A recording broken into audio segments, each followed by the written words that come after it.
Stoicism is characterized by a rejection of pleasure as the standard of human happiness and human felicity.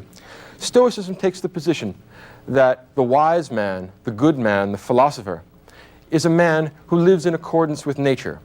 He fears only abdicating his moral responsibility. He is not afraid of pain. He is not afraid of death. He is not afraid of poverty. He is not afraid of any of the vicissitudes of the human condition.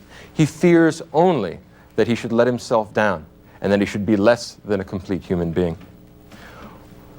According to the Stoics, and there are a number of Stoics, 2 or 3 or 4 or 5 that actually develop the doctrine, but all the doctrines are quite similar.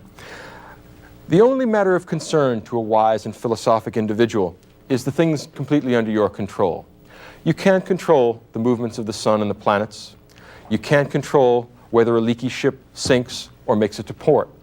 You can't control the weather. You can't control other people. You can't control the society around you.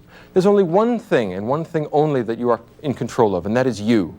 Your will, your intentions, yourself. In other words, the wise man, the truly philosophical man, is the man who is entirely in control of his own soul, who takes utter and complete moral responsibility for his actions, and is indifferent to everything else, not because he doesn't care about other people, not because he doesn't care about the felicity of the entire human species, but because it's not under his control.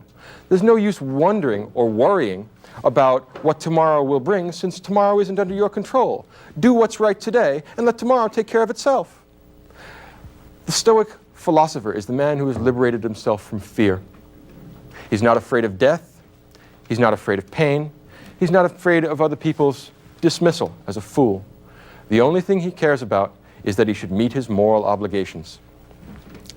Ralph Waldo Emerson once said that greatness is the perception that virtue is enough, which is an elegant and beautiful line. And he might well have stolen that from one of the Stoics, because all of the Stoics basically believe that. Virtue, moral virtue, an organized soul which pursues rationally the ends which are good for all human beings. That's the Stoic conception of virtue.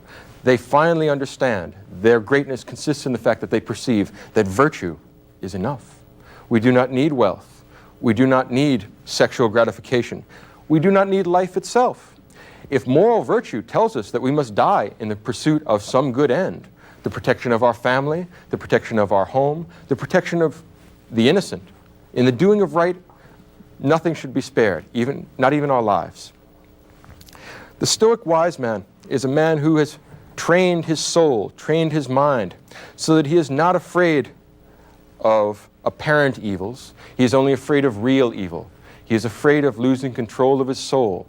He is afraid of being a slave to lust, to desire, to emotion. The Stoic man is the honorable philosopher, the man who stands at his duty and is steadfast and serious-minded.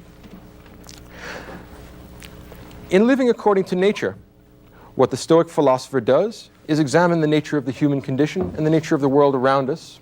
He discerns his position in nature. He discerns the kind of creature that he is, and he lives in such a way as not to disgrace himself, as not to be less than what he truly could be. He won't live the swinish life that we found with Aristophanes.